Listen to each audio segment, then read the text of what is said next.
Assalamualaikum warahmatullahi wabarakatuh. Ada banyak pertanyaan yang masuk kepada saya. Ya, salah satunya adalah pertanyaannya diwakili oleh beberapa orang, namun kurang lebih demikian. Apakah Muhammad Qasim pernah menceritakan, baik itu pendapat pribadinya maupun dalam gambaran mimpinya, siapa saja yang akan terus mendampingnya sampai perjuangan yang nanti akan terjadi sesuai dengan hadis-hadis Nabi Muhammad SAW.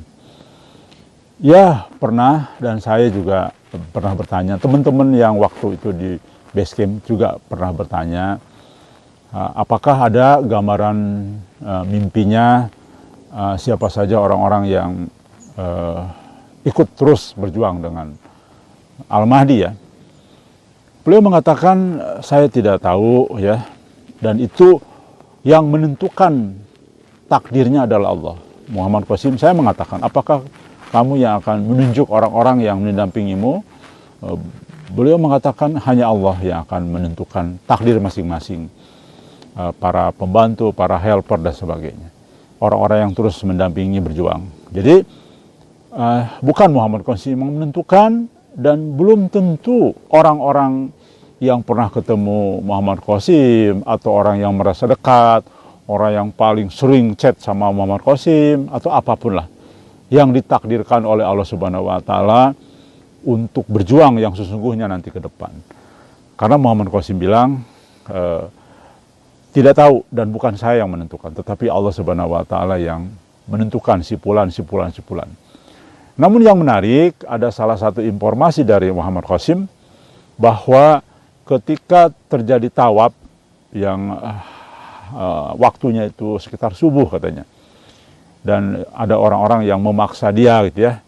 Nah, saya paham itulah mungkin proses baiatnya, karena mendekati teks kalimatnya itu mendekati hadis Nabi Muhammad SAW tentang membaiat Al-Mahdi menjadi Imam Mahdi ya.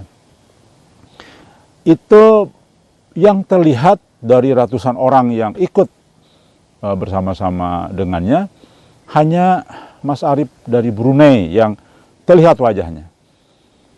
Yang lain dia tidak, dia katakan Allah tidak tunjukkan kepada saya, tapi Mas Arif Brunei saja yang kelihatan oleh yang bersangkutan. Nah, saya kira wajar saja mimpi itu masuk akal, masuk logika. Kenapa demikian? Karena Mas Arif Brunei adalah orang yang pertama kali percaya dengan mimpi Muhammad Qasim, dan Mas Arif lah yang sangat berjasa menyebarkan awal mimpi. Bahkan beliau tampil berani merekam ya mimpi Muhammad Qasim. Jadi saya kira masuk akal informasi itu. Saya kira itu. Jadi saya tegaskan kembali kepada rekan sekalian, saya pun rekan-rekan yang selama ini katakanlah dekat, merasa dekat, atau selalu katakanlah mohon maaf sa'mina wa ata'na, tidak pernah mengecewakan sebagainya, juga belum tentu.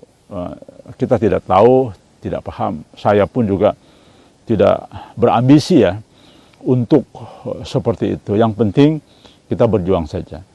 Saya juga tidak tahu nasib saya seperti apa nanti, apakah terus mendampingi atau tidak, atau hanya di belakang layar, atau di garis belakang, garis tengah, garis depan, atau apapun lah, kita tidak paham. Baik, sekali lagi kepada rekan sekalian, hanya Allah yang tahu kita tempatnya di mana nanti pada saat perjuangan memasuki fase huru hara zaman. Demikian, terima kasih. Wassalamualaikum warahmatullahi wabarakatuh.